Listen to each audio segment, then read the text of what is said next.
Baseball, America's pastime. Played and enjoyed by many people of all ages and places, baseball is one of the most popular sports in the world today. The first form of organized baseball that a person experiences in their life is Little League. Little League provides organized baseball for kids aged 6 through 12. Little League is an important time in a kid's life that provides fun experiences and lifelong skills such as leadership and teamwork.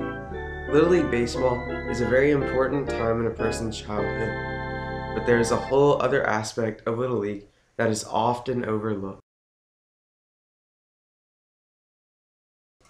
In order to help provide some insight on arm injuries, Dr. Alfred Mansour has agreed to be interviewed.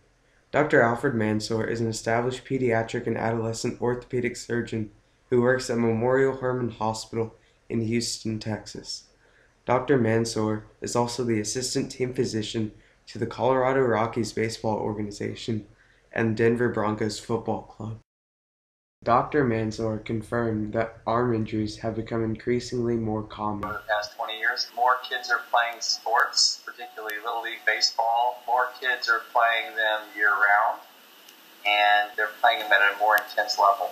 So instead of playing football and then basketball and baseball, soccer, and taking breaks between, they're playing baseball, 100 games a year, more than the pros. So there's more organization. And so I think that as there's more organization, then there becomes more competition. And then as kids try to beat the competition, then there's more push. So what it takes now to do well, probably a little bit more than it took back then. Dr. Mansour goes into depth about the most common injuries suffered by kids playing Little League. Typically, it's injuries to the elbow or the shoulder, and they're related to overuse. And so in kids, particularly growing kids, they have a growth plate that their muscle attaches to the bone, and it's called an apophysis. So it doesn't grow, doesn't make the bone longer, but it attaches the tendon, and it allows the tendon and the bone to be together.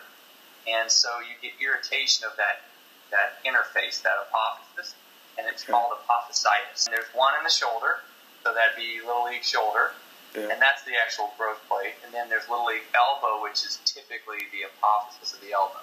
And it's because of the stress as you come through a throw, it's a twisting motion. And that's the weakest part of the growth plate of the bone is the twist. Dr. Mansour describes the different severity levels of apophysitis. Least severe would just be irritation to it, and so that just causes pain and discomfort, but doesn't cause the inability to throw or a decrease in velocity. The next step would be your speed is decreased, so it hurts so much that your muscles don't let you throw, and then it can become so severe that it actually pulls the growth plate apart, just like a fracture. It basically untwists it like an Oreo cookie. If you popped it through the cream, that would be up here at the shoulder, or it can just pop it off into two, like at the elbow.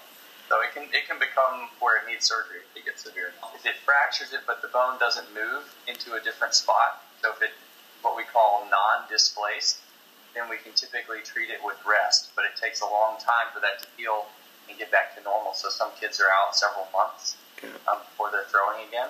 But if it shifts out of position, then we worry about the elbow specifically or even the shoulder not functioning as well. So then we have to put it back where it belongs and put some metal in it to hold it there until it heals.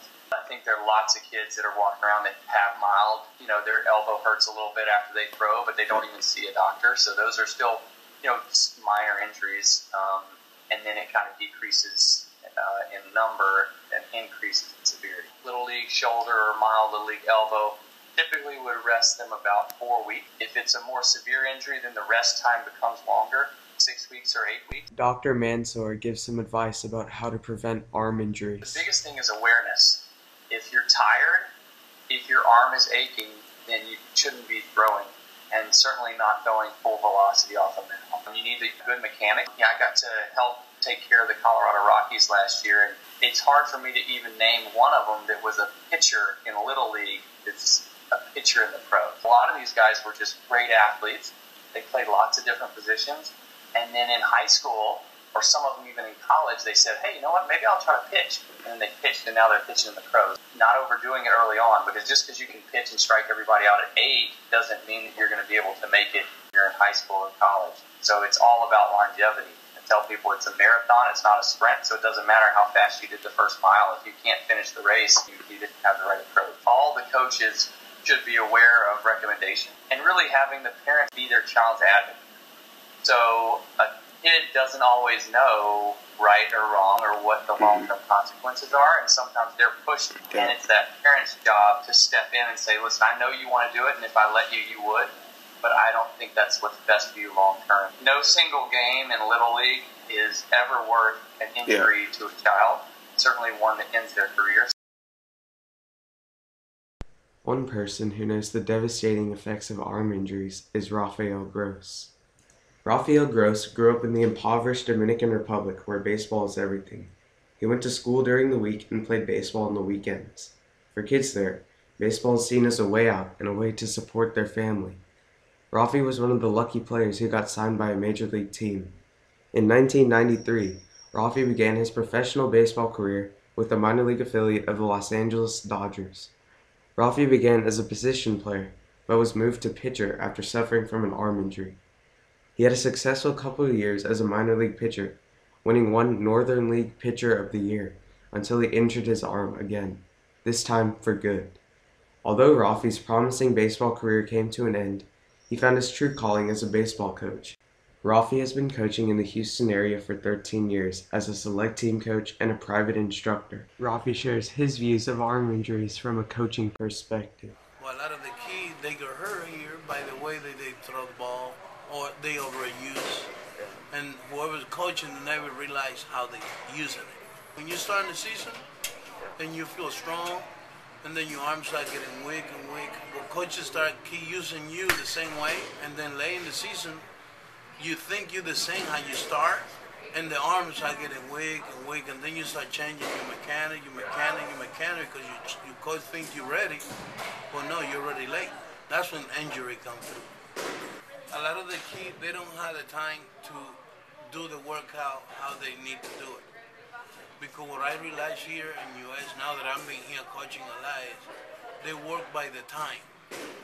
And a lot of the time, they don't have the proper time for the kid to warm up, to do the right exercise, to stretch, to take their time, to increase the velocity, to throw long toss. They don't have that. But I cannot judge whose fault is it. Sometimes when kids have an injury in the game, it might happen by the way they use. That be coaches, they overuse. But when kids have an injury by the way that he haven't do the proper warm up, that's another thing. Now, how you stop that? You might stop it by taking at least a couple minutes extra to do the right warm up. Couple minutes extra to do the right throwing program to see if they throw right, because if you rush your throwing program, then when you're going to pitch or throwing from the infield or outfield, you think you had it, and no, that's when you pull muscle.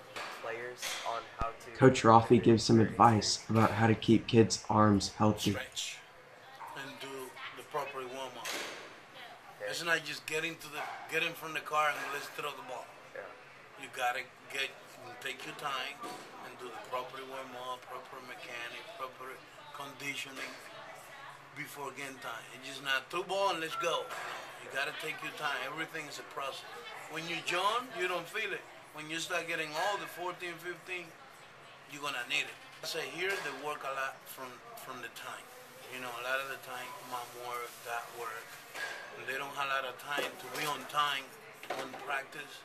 A lot is rushing, and everything had to be quick. Sometimes when I was coaching, any select team that I coach, if I start my practice at 2 o'clock, I want everybody to be there 45 minutes before the practice.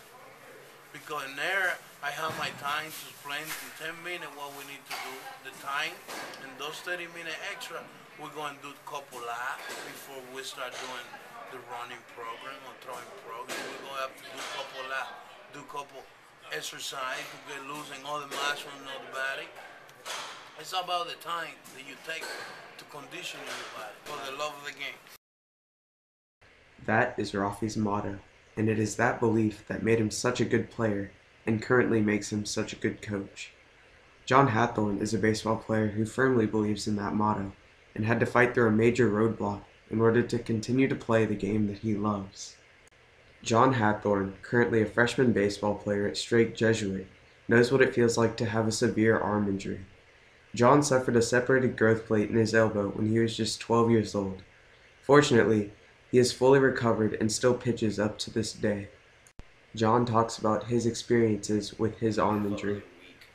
I just finished pitching an inning, and I went out to the field, and I was taking grounders at shortstop to warm up before the inning started. And I tried to throw the ball, and I noticed I couldn't make it to first. So I tried moving to second, and I still couldn't make the throw. So I knew at that point that something was wrong.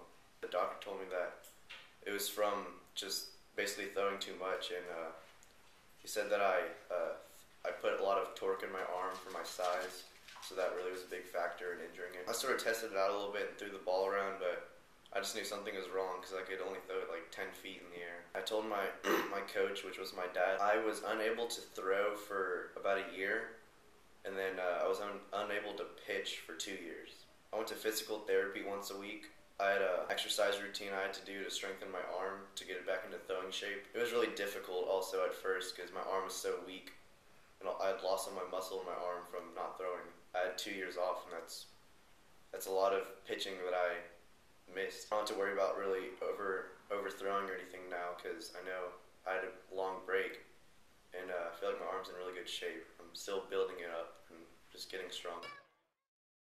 While throwing injuries in Little League have become increasingly more common, they are very easy to prevent by warming up properly, not throwing through pain, and throwing with good mechanics. Throwing injuries are very serious, and all measures should be taken to avoid them. The most important step in reducing the number of throwing injuries is raising the awareness about throwing injuries for players, coaches, and parents. The collective efforts of these people will ultimately lead to less throwing injuries in Little League baseball.